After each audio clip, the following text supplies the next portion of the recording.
Hi everyone, my name is Nicole Rooney and I'm from XYZ Communications. I'm here today to talk to you about the importance of communication. I'm sure everyone here can agree that communication is important. We use it every day to understand one another and to express our needs and wants. But what happens when we don't communicate effectively?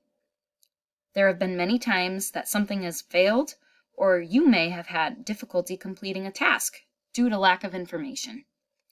Maybe even some confusion about what is being asked of you or what the expectations are. I know I have, and it can be frustrating, but it can be avoided. When you hear the word communication, you may simply think of talking with one another or sending an email or text. But communication is so much more than that. There are different types of communication. There are even different styles of communication. It is important to have a core understanding of all of the pieces to help you become a better communicator. Our company specializes in helping companies learn about the benefits of effective communication and how it can improve their business. We will review the different types of communication, the different types of communicators, and some best practices your employees can utilize to make sure they are communicating effectively. To start off, I thought it would be best to talk about the 4 different types of communication. We will go over each of these in depth over the following slides, but here's an overview of what they are. Our first and most used type is verbal. Next, we have nonverbal, then written, and lastly, visual. Understanding the 4 types of communication and how they can, and sometimes do, interact with one another is an important component to make sure you are communicating effectively.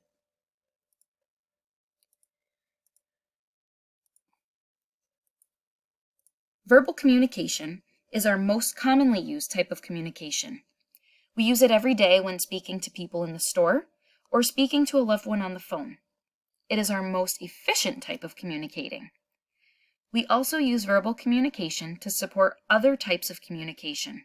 For example, this presentation right now. I am putting the slides up with pieces of information, but you would not receive any of the supporting details if I was not providing a voiceover to go with it. This could make the presentation confusing and ineffective. It is important to be clear and speak in a strong voice so that people can hear and understand your words. You should also avoid using any filler words to prevent distraction from what you are really trying to say. Nonverbal communication is any type of communication that is given to others through body language and facial expressions. I know I have experienced a time when someone was saying something with their words, but their body language was telling me something different. It can be incredibly valuable to learn how to read a person's body language in order to understand whether they are listening or even care about what you have to say. It can be frustrating when speaking to someone who is looking the other way or has their arms crossed and seems standoffish. By reading people's expressions and body language, we can understand if they are engaged in the conversation or if it is best to have the conversation another time. It is important to also have self-awareness with your own body language and emotions. Make an effort to display positive body language when you feel alert, open, and positive about your surroundings. You can also use body language to support your verbal communication if you feel confused or anxious about something. Use body language alongside verbal communication, such as asking follow-up questions or pulling the presenter aside to give feedback. Written communication is any type of communication that is written using letters, numbers, or symbols. We use written communication frequently, and I know from my own experience that I probably use it daily. Sending off an email to a coworker, replying to a text message, or writing a thank you note are all examples of written communication. In written communication, it is best to remember to keep the message brief and to the point so as not to lose your audience's interest. Tone is another component to consider when formulating your message. Setting time aside to reread your emails, letters, or memos can help you identify mistakes or opportunities to say something differently. For important communications, or for those that will be sent to a large number of people, it might be helpful to have a trusted colleague review it as well. Visual communication is when a person uses photographs, charts, and graphs to convey information. Visuals are often used to help aid a presentation to provide support to the written and/or verbal communication.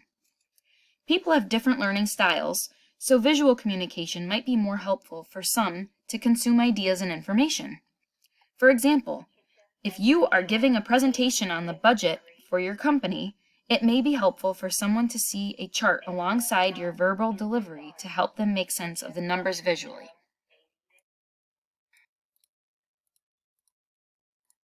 Different people have different types of communication styles. There are people who are analytical, people who have an intuitive style, a functional style, and a personal communication style. It is important for us to understand that we will be working with others throughout our lives that will have different styles than we do.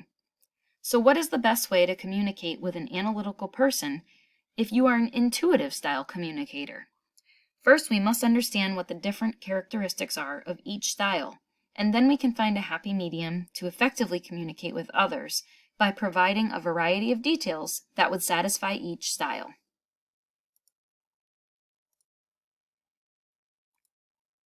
The first communication style we will discuss is the analytical style. Analytical communicators are people who prefer to receive as much detail as necessary to better understand something. They like to know what the expectations are and to understand what they need to do to get the job done. They love to see the hard data and numbers. They look at things in a logical way and try to use that logical thinking to make sense of the problem or task at hand. It would be best to give this person a lot of information and detail when working with them. Intuitive communicators prefer to think big picture and are not as concerned with the details like our analytical friends. They would rather not be bogged down with too much information. They're more interested in the broad overviews that allow them to skip directly to what's most important. It would be best to avoid giving too much information and just going over the high-level detail and what the end results are expected to be. Functional communicators hold a dear place in my heart because I would identify myself as a functional communicator. They prefer to know the step-by-step process or to have a well-thought-out plan before starting a project. Any information that will help us make or influence a decision will be reviewed and gone over. The best way to prepare to work with this person is to go over the process or project piece by piece and to include details in each step. This type of communicator is not the best with brainstorming, as there are not enough details involved in the process. Personal communicators care about the person and what they are saying. They thrive on relationships and connections with others. They are very good listeners and can help smooth over conversations. Personal communicators are often the glue to a team as they see a project as an opportunity to get to know others and build relationships. When working with a personal communicator, it is likely they will want to get to know you a bit and may miss some of the information or details as they are not as concerned with these things. When using best practices in business communications, there are some really important points to keep in mind. First, when you are constructing your message, it is best to remain as clear and concise as possible. If you provide too much detail, you may lose the interest of your audience, and your message will not be effective. It is important to avoid any type of jargon, slang, or cliches that your audience would not know, as it may cause confusion and muddy up your message. People can be easily annoyed if they cannot understand what you are talking about. Another very important thing to consider is your audience when you are providing any type of communication. Knowing who you are talking to, their interests, and needs will help your message be much more effective. We wouldn't speak to higher level management the same way we would speak to our close coworkers, so use good judgment in your communications. It is also best to take a moment to be mindful of your own body language and expressions. What message are you sending to your audience? Try to keep positive expressions and make eye contact with those you are speaking with to let them know that you are engaged and listening. Occasionally nodding or asking questions will let them know that you are actively listening and you understand what they are saying. Lastly, we all need to hear and receive feedback. We can only grow stronger by taking the feedback from others and implementing changes that make sense. People tend to think of feedback as critical, but we must remember that commending one another for a job well done is also a form of feedback.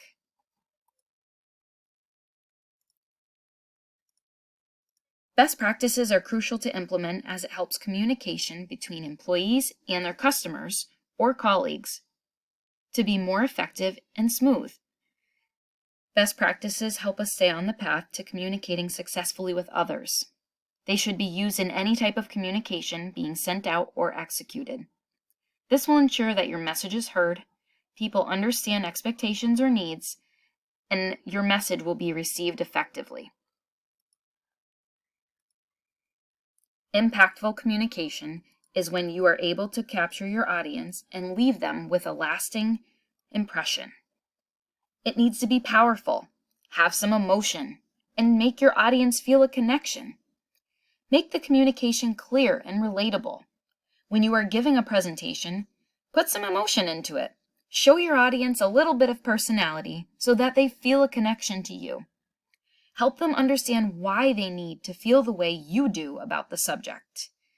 In your communication, be intentional about what you are saying.